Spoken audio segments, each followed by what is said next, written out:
My brothers and my sisters, whoa, welcome once again to Black Men Declare.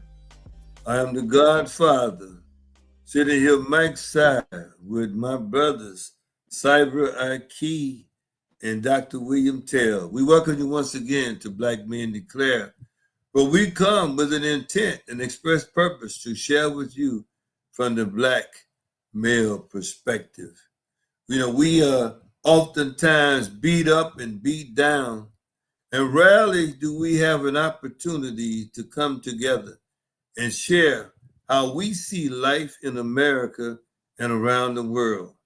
Yes, we have been mistreated, we have been abused, and yet through it all, we maintain a high level of commitment to family and to the preservation of our people.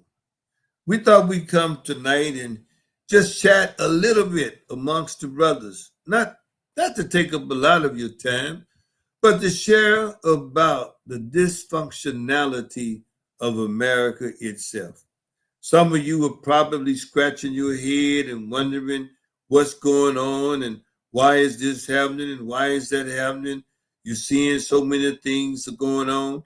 People are tripping on the Epstein files, the Sean Combs files, and people are asking the question, why is it that whenever anything is executed in America, there seems to be a prevalent and obvious misapplication or dysfunctionality put in place that will cause a black man not to be treated the same way as his European counterpart. So we want to chat just briefly about that this evening on the dysfunctionality. See, when you think in terms of functional seems to imply things that go together, they come together, they operate smoothly, everything is in place, it's all occurring at the same time. Yet for some reason in America, we seem to be operating on a high level of dysfunctionality. So we want to chat about that in general. And in weeks to come, we want to get deeply involved in other subject matter that are cast offs that are also attached to this concept of being dysfunctional. Now, when we think about each one of us as individuals, we know that we may have had times when we were dysfunctional. We just didn't operate to our best for whatever reason it may have been. And yet someone could come along and may say a positive word, may say a word of encouragement. We may then begin to see and understand I must become more functional with what I do. All right. Well, we're going to ask our brothers to come in and share tonight. What do they see? I'm talking about dysfunctionality all over the place. I'm talking about in the legal system, in the political system, in the educational system, in the hospitalization system, everything, educational system. But we can't cover all of it tonight. But we just want to hit the high levels tonight and lay a foundation for what we're going to pursue in days, weeks, and months to come. So, my brother Cyber Aki, what's on your heart? I mean, how do you see? I know we've chatted about these things sometimes in our just short, quiet times together. But what is your perspective on this high level of dysfunctionality taking place in America? Peace to my brothers and my colleagues in this fight for truth, freedom, justice, and equality. Good to be on with my brothers tonight. And I feel like America, and not only America, but the world, is at a crossroads on how to move forward. With everything going on, you have the wars between Israel, Iran, Israel, Pakistan, Palestine. You have Russia, Ukraine. America seems to want to dictate how other countries, other sovereign nations move. and countries like China is standing up and saying, "Hey, we're not going to allow that." With the formation of the BRICS nations, and um, we really at a crossroad. But we dial back a little bit and come to America itself. America is really at a crossroad. You have a president who seems to want uh, chaos around him at all times, and his end game is to blame somebody else at all times, never taking responsibility for the things that he's doing. And when he says one thing previously, but then now he's in office, and now all of a sudden the Epstein files are on lock. He don't want them released. Is it because that he is a prime suspect in those lists? Um, when people start asking for the files to release, all of a sudden he brings up Barack Obama, and he Tulsi Gabbard to Tulsi, however you pronounce her name, to come on and accuse Obama of treason. Those are not light words. Those are not light words. But if you have somebody that's so intentional on blaming other people, um, it just sets us up for a bad few years with this president is in office.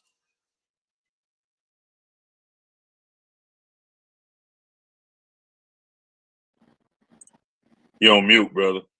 I think one of the things, first of all, greetings to our sisters and to our brothers. When I think about the dysfunctionality, one of the areas that I think about is our legal system, where they have this president has decided that what he writes, his executive orders, are law, which is totally against what our Constitution stands for. It is, as we always understand, that there are lawmakers, that we have House of Representatives and Congress people, and then we have the executive branch, and then we have the judicial. And it seems like and it's supposed to be a triumph where one checks and balances, but it seems like they have allowed the congressional and the judicial has allowed the executive branch, this president 47, to just do whatever he wants to do. Now, it's not surprising because he said that he wanted to, not directly, but wanted to be a dictator. He said that if he was elected, then we would not need a election system again. So it goes without saying that one of the issues that I see the dysfunctionality of America is based upon its legal system, allowing this man to write. Again, executive orders are not laws. They're not laws. They're just the wishes of the president. But he has convinced people that these are laws, and as the president, then they ought to be followed to the T. So that's just one area of dysfunctionality I see that America is suffering. Beautiful, brothers, in those opening statements. And when we think about this functionality of America, I mean, it came from the beginning. I mean, we've chatted about these briefly before, that you cannot be functional when you have a percentage of your inhabitants not being able to operate freely and without reproach and being viewed as and considered chattel property. It's not possible. Right there, you are being dysfunctional because you are not allowing the fullness of your population to execute itself at its higher level of physical, spiritual, and mental execution. We had a system put in place here where we were for lack of a better term, being bred to be enemies of intelligence. And yet we should all feel good that our ancestors were able, despite all of that dysfunction. Think about it. It's dysfunctional to say you have chattel property that's not able to read and write. And then you have laws. You create laws that say it's illegal to teach them to read and write. Wouldn't you want to improve your investment? When we think of investment today, we think in terms of how do I improve this investment? What can I do to extract more value from it? What can we do to drive more profit to the bottom line? And so you're looking for all of the so-called best practices. You're looking for all of the ways that may be generated in some kind of brainstorming or brain scripting from people that may come together and work together. And yet, we see even today, and those things that's taking place even at the high school and the collegiate level around areas in these United States of America, an attempt not to allow black boys and black girls to reach their fullest potential. So something is wrong with that there because you're talking out of both sides of your mouth. You were saying that you want to invite in immigrants that will be able to build and be able to make the nation stronger.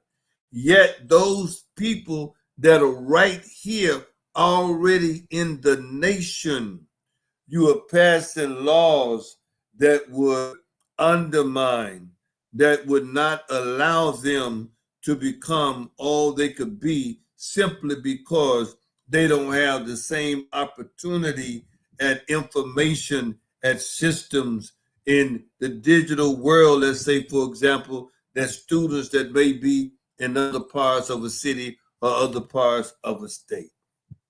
Uh, my brother Cyber Aki, share with us, if you will, the value of a young black, let's say boys today, let's keep it on that.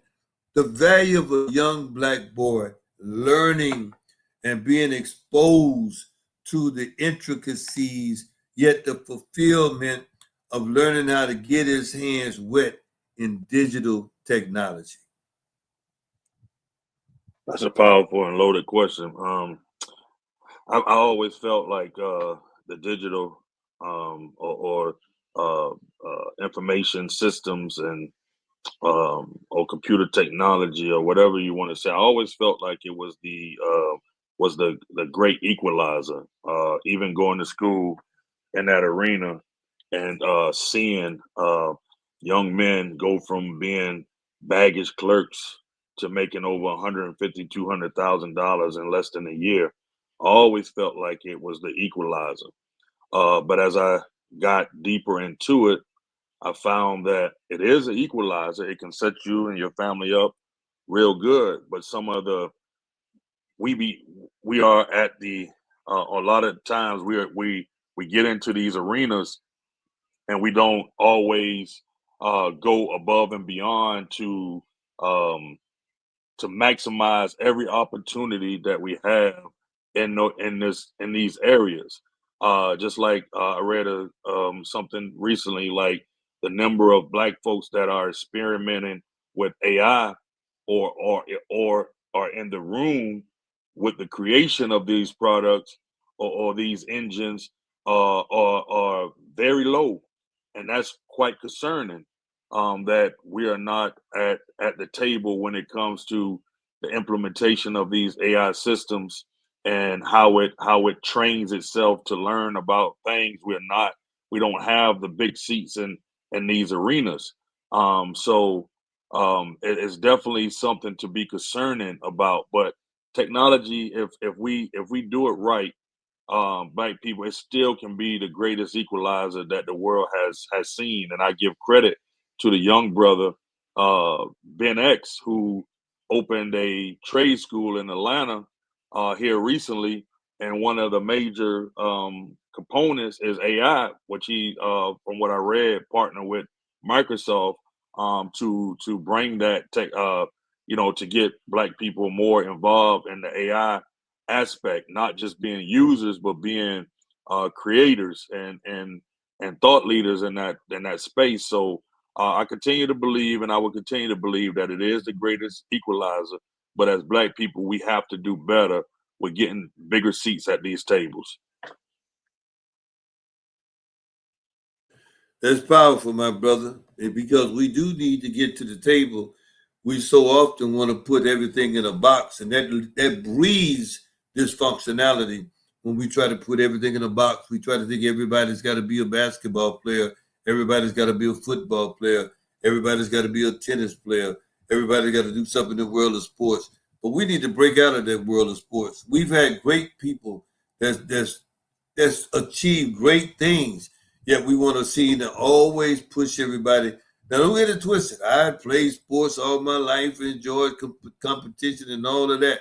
But at the end of the day, we got to have a much broader portfolio. We got to be able and be willing to learn new and different things. Dr. Tell, when you think about dysfunctionality from a standpoint of just how things are executed in let's say in DC versus say other parts of America. Here you got the situation in DC where you're not. I don't even know what you are. You're not a state. Are you a city? I mean, what are you? You out there like on a broken limb somewhere. We know we have people that come there and they meet and they make laws, and you have people that come there and they debate things or whatever. But that seems to be a level of dysfunction in and of itself. That everybody said we're going to turn DC into a state, and whatever happens, the Democrats get the majority, nothing happens. Why is and now we hear that the president 47 is saying, oh, maybe we should take over. Some of the senators, certain senators are saying we should take over. What is it? I mean, why is it that you have these black mayors, yet you don't seem to have, right now at least, an increase in the black population? It seems like gentrification is even taking place in the nation's capital, and you've got these people slowly coming in and the black folks slowly moving out. What's going on with that, brother? That's dysfunction in my book.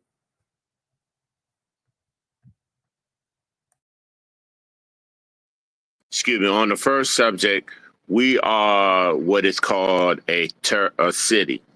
We're not even necessarily a territory. We house all the heads of the government agencies. Pretty much, if they're not actually in Washington, D.C., they're right outside of D.C. When it comes to the dysfunctionality, one of the things that we have just recently experienced is due to the Elon Musk Doge or Dodge, is depending on how you want to pronounce it. Their office coming in and riffing, meaning reduction in workforce. They actually just told people, we no longer need your services. And for that, you have you have 30 minutes to get your belongings. Now, with that, they cause a lot of chaos, a lot of panic. They told whole divisions on one of the issues that they are experiencing now, and is the fact that they now don't have enough people in the federal government to do the work, to even maintain the work that they were currently doing. When you look at what's going on, even with our leadership in the city, in the nation's capital, we have a mayor and then we have council people. And in that, our budget is still given from Congress. At one time in the 70s, we had, even though we had a mayor and we had a Congress, they had no power. And the way that this administration is trying to do now, due to the attitudes of the mayor and the Congress, of the council, city council, that is, he is now trying to talk to Congress and say, listen, they don't deserve to rule themselves. They need us as Congress, as the president, to rule over them. We are one of the highest areas that are taxed. We are some of the highest revenue makers, and some of the, well, we were at one time, the workforce was great. But as I said, being RIF and gentrification has definitely taken over the city.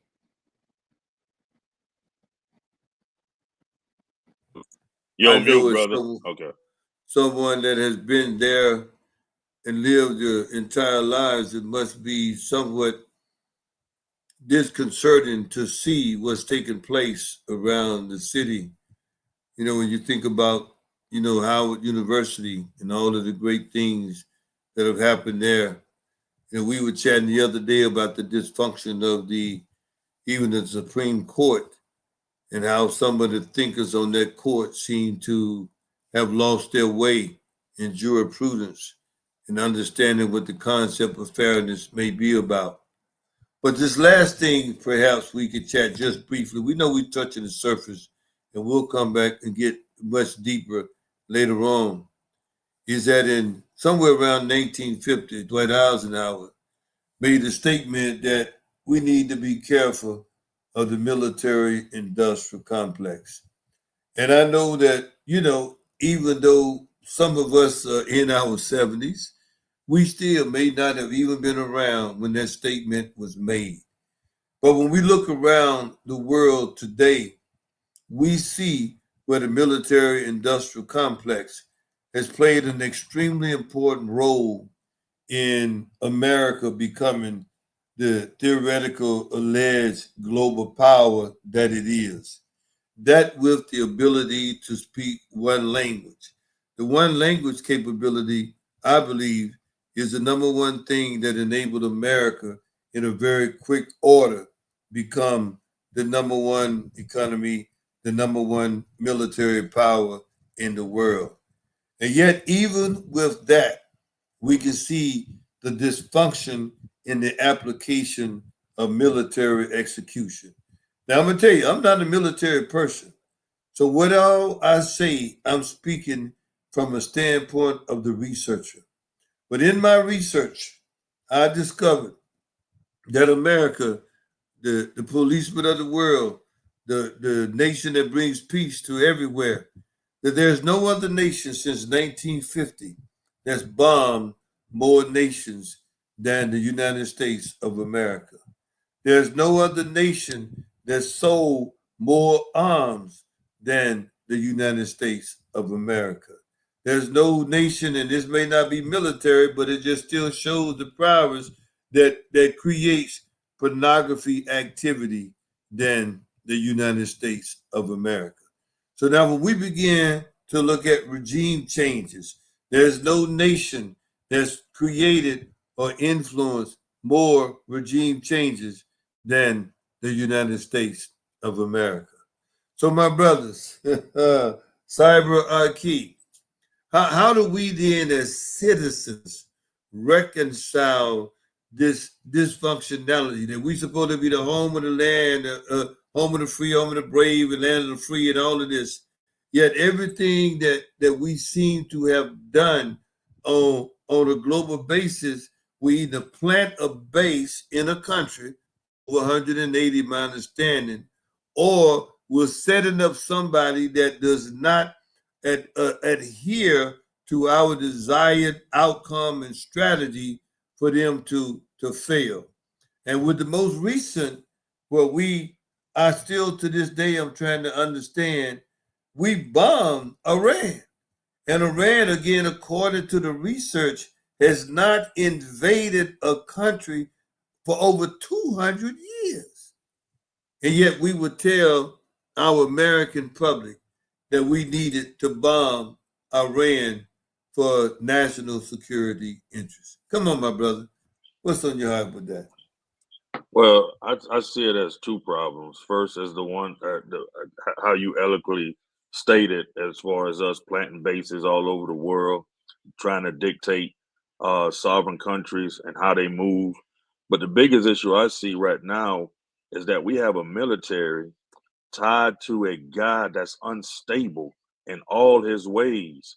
And we have seen that the military generals, colonels, lieutenants, they don't question leadership. And that's a danger to have a man in the White House that's unstable like Donald J. Trump and to have the most powerful military at his tips. That's very dangerous. And we can see already with what he did in California some months ago by sending the National Guard there when the governor didn't ask, the mayor didn't ask, but to show his power, he wanted to send them, and he did exactly that. Not only that, then he wanted to have a parade to showcase, America's might. Like, that's dangerous. And that's always been a challenge of mine to want to understand why don't the military generals think outside the box sometimes. It's not good to be in a position where you have the powerfulest tools that the world has ever seen and you don't even question what you're using them for. That's a danger to me. Very dangerous. And you mentioned something, and this is going to be our last piece, Dr. Tell, to piggyback on what Cyber Keith mentioned is that what was the parade like, this 4th of July parade, that I guess also was a birthday party? I mean, did you go? Were you on Uh, the uh, I sidelines? I was not there. I purposely made it a point not to be in town. But Okay. from what I did see, um, because I did view it and then I looked at videos, I don't believe, honestly, that all of the participants in the parade were actual military people. I have very little, but I do have some experience with the military, and I know how to give orders. I know how to receive orders. I know when marching and what rhythmatic marching looks like. And the Mhm. people that was in the parade were just looked like they was just taking a walk, like there was a group of people. Now I can tell you also, because I've seen it firsthand, that there was a ad in um, in the news, well, and not in the news, but in the newspapers and some ads that was going around saying, "We need you, or if we will be willing to pay you if you will wear red, white, and blue and come and be a part of this parade." It was $1,500, and you had to volunteer. You had to sign up. You had to tell them what you was going to wear, and then they say, "Okay, you have to participate in this parade." Um, it's unfortunate that we when we talk about all that was going on, these people made it a point to reach out and try to pay people to be a part of this parade. And it's a shame. It doesn't make any sense that you will have people that are supposed to be able to march or be a part of this parade, but because no one, and we know that his rating, presidential rating, is very low, and the turnout for the parade was very low also. But according to him, it was a great number of people, and it was a great parade, and it was such a good showing of people. It was a As we big, always know, it was a big lie. it was a big, beautiful parade. I mean, like the big, beautiful bill, big, beautiful parade. I mean, brothers, I've enjoyed chatting with you tonight, and it's been a great time. And we hope our listening audience enjoyed this, and we're going to be back more often than not. But we've got a lot of dysfunctional activity going on in America. America, it's where we were born. It's where so many people try to get to every day. It's why we have this southern border, this northern border. It's why we do our best to create a legal pathway to people that want to come to America. But I want you all to remember this very important thing. Many of us, include myself, I was born in the state of Mississippi, offspring of slaves. And we know that many of us from the loins of Europeans, we're not proud of it, but it's a fact. And so we are a special select people. And it's like Claude Anderson said many times, if there should be any special things done for any citizen of today, it should be for Black folks in America. Now, we know and understand from history how we were set on a path ourselves to dysfunction.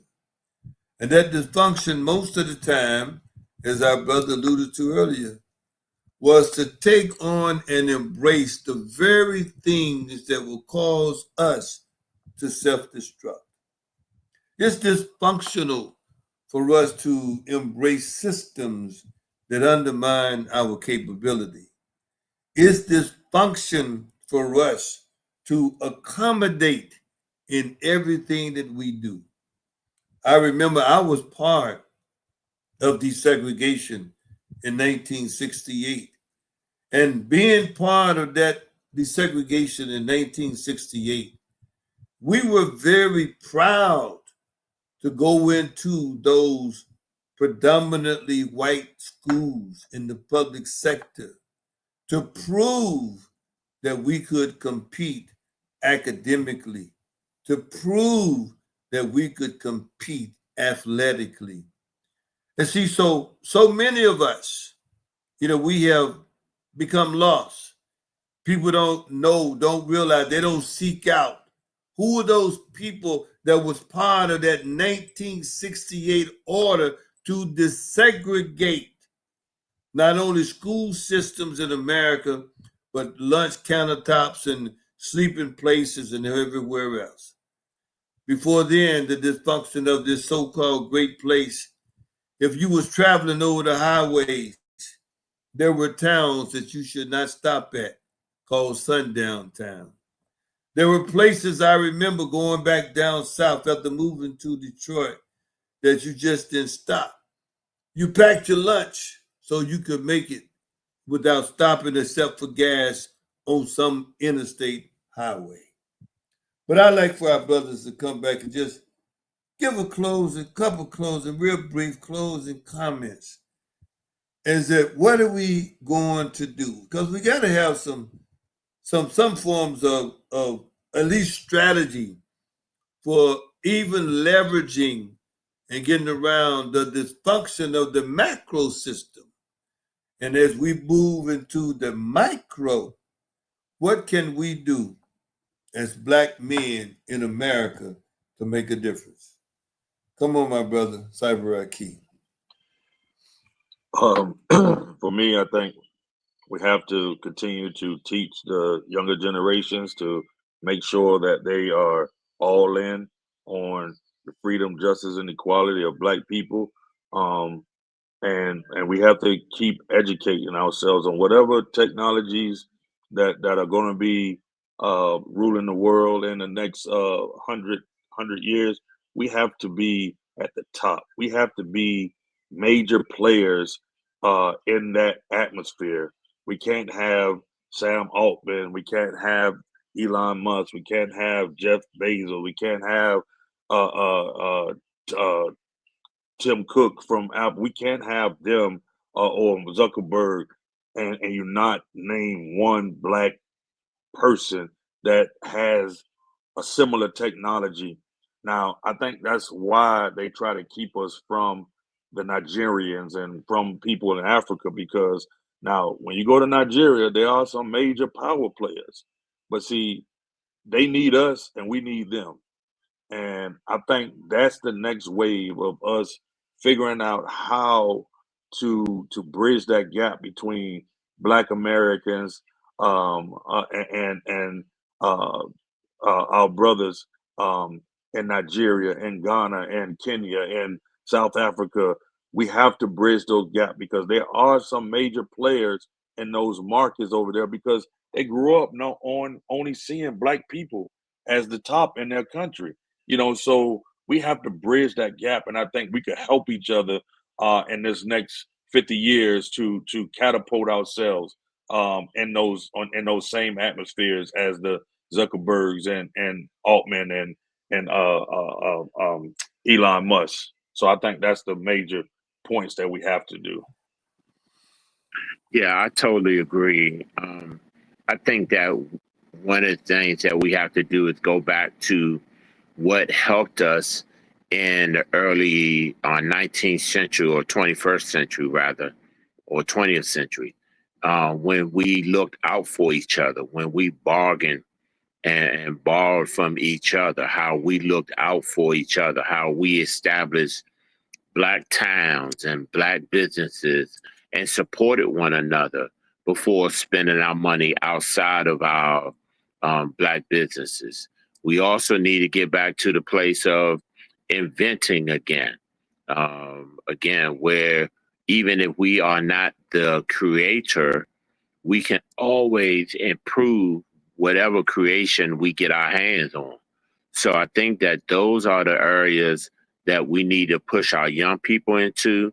Definitely going back into trades so that they can have sustaining businesses and, and infrastructure and funding for the rest of their lives. But we definitely need to get back to doing those things that really helped us come out of slavery, put us in a better position so that we can be better. And then we can continue to move on.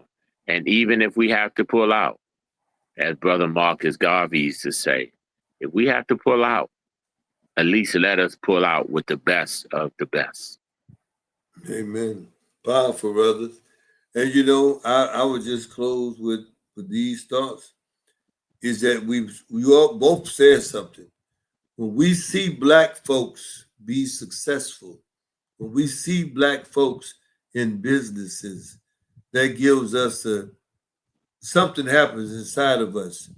That dysfunctionality that's in our mind trying to convince us that we can't do this or we do that, something takes place and we break through.